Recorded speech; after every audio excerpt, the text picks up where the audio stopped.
Monsieur Chapuis. Est-ce qu'il y a d'autres demandes d'intervention? Oui, Monsieur Montillot après, c'est ça? D'autres? Alors Monsieur Chapuis puis Monsieur Montillot. Monsieur le maire, chers collègues, trois petites remarques. La première, ça a été évoqué à l'instant sur la question du réseau de chaleur et l'importance. C'est vrai que j'ai souligné, enfin on l'a vu aussi dans la presse, l'importance de la détection des fuites de ce réseau de chaleur. On a tous été assez surpris de voir les délais, notamment quand il y avait une fuite devant la médiathèque qui avait duré assez longtemps. Et c'est vrai qu'on avait été interpellés de manière assez nombreuse. Je crois que la mairie de proximité avait aussi croulé sous les interrogations, parce que tout le monde n'avait pas forcément connaissance que c'était le réseau de chaleur en fait, et qu'il y avait une fuite à cet endroit-là, qu'il n'y avait rien de grave, c'était pas du gaz, c'était rien de tout ça.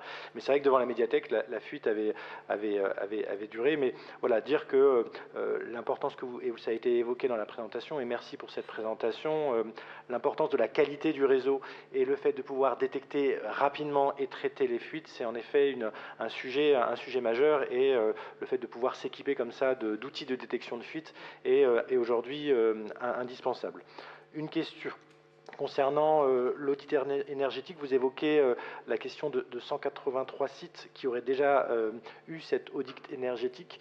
Je ne sais pas dans quel cadre d'autres collectivités ont fait ce travail-là, de pouvoir rendre public un certain nombre, alors peut-être pas sur tous les bâtiments, mais sur un certain nombre de bâtiments, la fiche énergétique du bâtiment. Je sais qu'il y a certains groupes scolaires, gymnases, etc., où à l'entrée on a la fiche énergétique du bâtiment qui permet d'identifier l'impact aussi qu'a le bâtiment et le coût aussi du chauffage, etc., qu'a le bâtiment. Donc voilà, c'était une proposition qu'on pourrait faire, alors soit de manière physique, soit de manière numérique. On pourrait, sur la plateforme où il y a un certain nombre d'éléments de data sur le site de la collectivité, rendre public et transparent. Alors c'est peut-être déjà, mais tout à l'heure quand j'ai cherché, je n'ai pas trouvé cette information sur le site.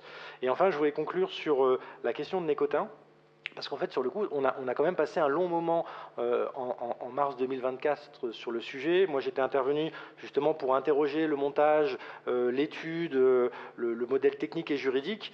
Et c'est vrai que voilà, on peut que même regretter cette différence assez forte entre l'étude préalable et la proposition réelle. Et donc, ma première question sur ce sujet de Nécotin, c'était de savoir quel était le coût de ces études préalables.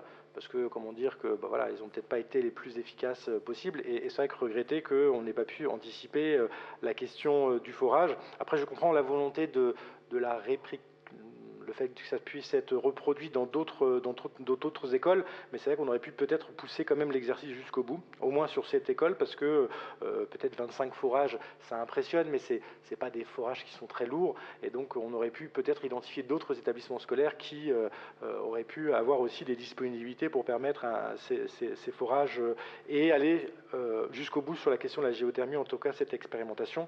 En tout cas, si on avait pu anticiper le coût réel. Donc une question sur la question du coût de cette étude et des suites, parce que je pense que l'établissement scolaire s'était aussi engagé. Il y a eu un travail pédagogique qui avait commencé aussi avec les équipes éducatives.